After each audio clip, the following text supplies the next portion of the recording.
Lucas capítulo 14. Aconteceu num sábado que, entrando ele em casa de um dos principais dos fariseus para comer pão, eles o estavam observando. E eis que estava ali diante dele um certo homem hidrópico. Bom, então para você já anotar aí no seu caderno, hidrópico vem do grego, né? Udrópicos, que significa hidropsia. Essa hidropsia é uma doença que causa inchaço nas mãos por causa da retenção de água.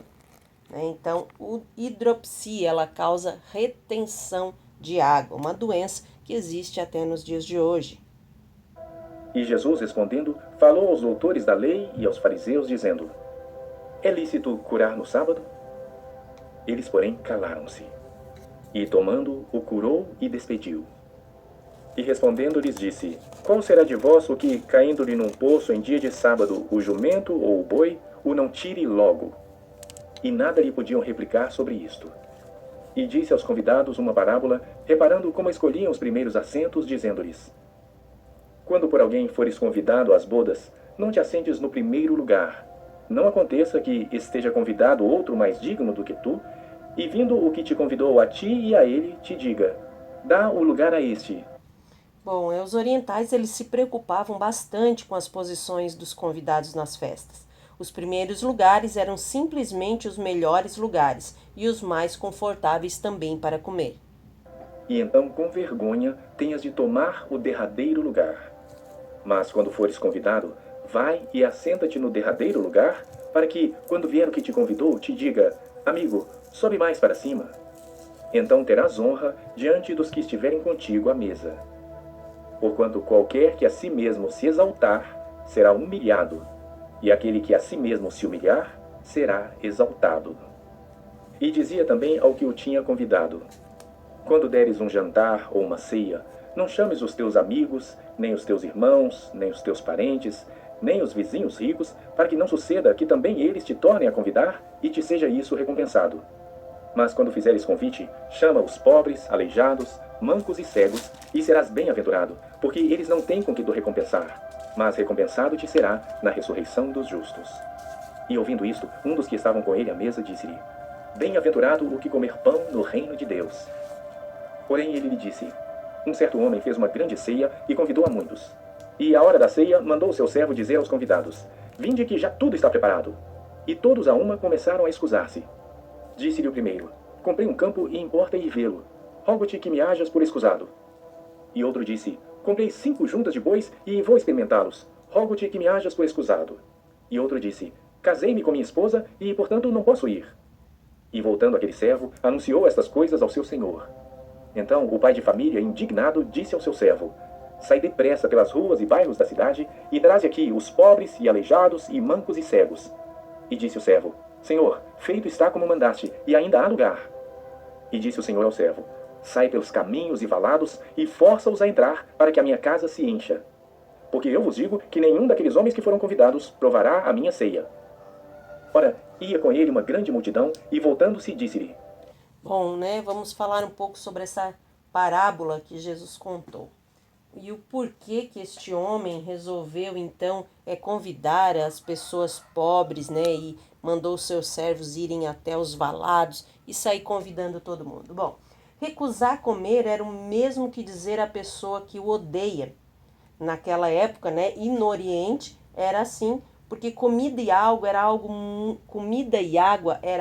muito escasso. Então, o convite para comer ou beber era a maior honra que alguém poderia receber. Era como uma lei. Sempre era usada, então, a mão direita para comer, né? Eles, na verdade, como eles comiam com as mãos, né? Não com garfo e faca, eles usavam sempre a mão direita, porque a esquerda eles usavam para a limpeza pessoal. Então eles, né, usavam sempre a mão direita e eles, da mesma forma que a gente acha estranho comer com as mãos, eles acham estranho a gente comer com garfo e faca. Eles acreditam que é algo nojento você usar um objeto que já passou em outra boca por mais que lave. Então, quando se fazia um banquete, se tinha em mente que faltar era ruim, mas sobrar a comida era pior. Então, eles faziam 2 convites. O primeiro era para saber quem realmente viria. Isso, né, um grande tempo antes do banquete, os servos saíam a convidar e já anotavam quem dizia que vinha e quem não vinha. Então ali já se marcava, né, o número das pessoas. Então essas pessoas que depois recusaram, na primeira vez com certeza tinham dito que iam, né? Porque senão o servo não voltaria ali. Recusar esse primeiro convite não era um problema. O problema seria recusar o segundo convite, ou seja, o servo primeiro ia, convidava, anotava ali o seu nome, né, da pessoa que disse que iria. A pessoa que disse que não iria, ele não anotava.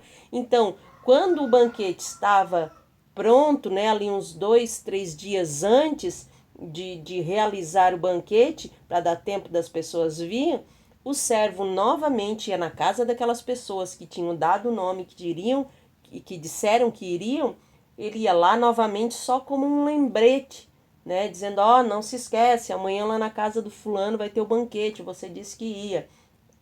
Então, quando a pessoa recusava esse segundo convite, é que era um problema.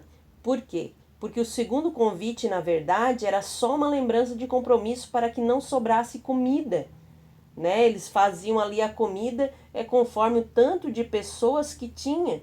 E se alguém faltasse, ia sobrar comida. O anfitrião dessa festa, então, seria conhecido como desperdiçador de comida. E isso era algo muito desonroso. Então, os que tinham confirmado a ida no convite, no primeiro, só estavam isentos de ir só se tivesse acontecido alguma morte, né? Que eram casos realmente de vida ou morte. As desculpas usadas por esse personagem foram realmente desonrosas, ou seja, primeiro era como se eles tivessem dito, né? O primeiro disse: comprei um carro usado e vou vê-lo. Era isso que ele estava dizendo quando ele disse que tinha comprado ali um boi e ele precisava ver. Era como se hoje, nos dias de hoje, eu tivesse dito isso. Olha, eu comprei um carro usado e eu vou vê-lo. Ou seja, eu não poderia ver em outra hora, eu tinha marcado um compromisso de comparecer ao banquete. Então era algo muito desonroso que este primeiro personagem estava fazendo. Mas o terceiro era ainda pior.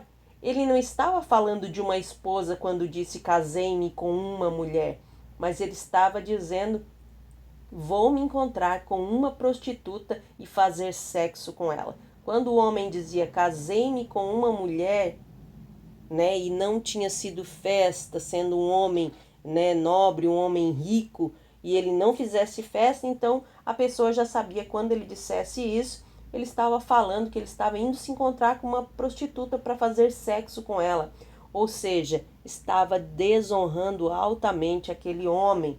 O que Jesus estava dizendo era: vocês me querem por perto, me chamam de mestre, mas quando souberem que é preciso mudança de atitude, vocês me rejeitarão. Mas eu não serei conhecido como um mau anfitrião ou desperdiçador de comida. Eu tenho alimento para todo mundo, mas já que vocês não querem, eu vou chamar os outros que vocês não consideram dignos e darei a eles o alimento. Era essa a mensagem que Jesus estava passando para eles ali naquele momento. Se alguém vier a mim e não aborrecer a seu pai, e mãe, e mulher, e filhos, e irmãos e irmãs, e ainda também a sua própria vida, não pode ser meu discípulo. E qualquer que não levar a sua cruz e não vier após mim, não pode ser meu discípulo. Pois qual de vós, querendo edificar uma torre, não se assenta primeiro a fazer as contas dos gastos, para ver se tem com que a acabar? Para que não aconteça que, depois de haver posto os alicerces e não a podendo acabar, todos os que a virem comecem a escarnecer dele, dizendo: este homem começou a edificar e não pôde acabar. Ou qual é o rei que, indo à guerra a pelejar contra outro rei, não se assenta primeiro a tomar conselho sobre se com 10.000 pode sair ao encontro do que vem contra ele com 20.000? De outra maneira, estando o outro ainda longe, manda embaixadores e pede condições de paz. Assim, pois, qualquer de vós que não renuncia a tudo quanto tem, não pode ser meu discípulo. Bom é o sal, mas se o sal degenerar, com que se há de salgar? Nem presta para a terra, nem para o monturo. Lançam-no fora. Quem tem ouvidos para ouvir, ouça. Bom, encerramos então este capítulo desejando que Deus abençoe a sua casa, a sua vida, a sua família, a sua saúde, o seu ministério, em nome de Jesus. Se caso fosse tivesse acontecido, né? Aconteceu, que tava no cio, por isso corta essa parte, Lana. Ó, a Lana falando lá atrás. Sempre só pra se parecer. 1, 2, 3.